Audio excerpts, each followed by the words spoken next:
কেউ কি কখনো ভাবছে এরকম একটা দৃশ্য দেখা লাগবে তাদের? হ্যাঁ, এটাই মুসাফুর। আমি যে জায়গাতে দাঁড়িয়ে আছি এটা হলো মুসাফুর। আমার পিছনে দেখতেছেন নদী শুধু বাইংতেছে। আর আমার পিছন বরাবর দুইটা চা বাগান ছিল, এখন একটাও নাই, একটারও অস্তিত্ব নাই। অনেক বড় বড় চা বাগান ছিল, দেখার মতো জায়গা ছিল। আর আমি যে দিক দিয়ে নামতেছি এখানে মাটি ভরাট ছিল, মানুষ হাঁটাহাঁটি করতো, অনেক মানুষ আসতো এখানে, অনেক পর্যটক আসতো। খুব দেখার মতন সুন্দর একটা জায়গা ছিল। আর নদীর ওই পাড়ে আর এ পাড়ে একটা যাতায়াতের ব্যবস্থা ছিল। এখন ওই পাড়ের মানুষ এ পাড়ে আসতে পারে না, এই পাড়ের মানুষ ওই পাড়ে আসতে পারে না। এই যে দেখতেছেন মানুষগুলো বসে রয়েছে, এখান দিয়ে আরও অনেক সামনের দিকে অনেক জায়গা ছিল। নদীটা ছিল ছোট, একেবারে ছোট।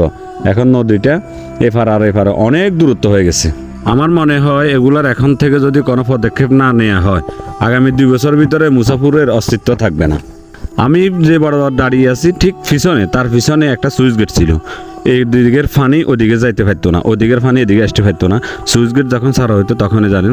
আর যারা গিয়েছেন তারা তো অবশ্যই দেখছেন, যারা যান নাই তারা হয়তো বলতে পারবেন না। এখন ওইখানে একটা রাস্তাও ছিল, কিন্তু এখন রাস্তা নাই, কিছু নাই। ওই এলাকার মানুষগুলো খুব কষ্ট করতেছে, রাস্তা নাই, ঘাট নাই। নতুন করে দেখতেছি আবার 2টা রাস্তা নির্মাণ হইতেছে। আগে যে রাস্তাটা ছিল ওটা নদীর ভিতরে চলে গেছে।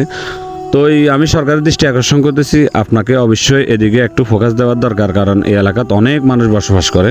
আমার ভিডিওটা যারা দেখতেছেন তারা অবশ্যই শেয়ার করে দিবেন। আগে পুরো ভিডিও দেখবেন, তারপর ভিডিওটা শেয়ার করে দিবেন। ধন্যবাদ সবাইকে। আসসালামু আলাইকুম।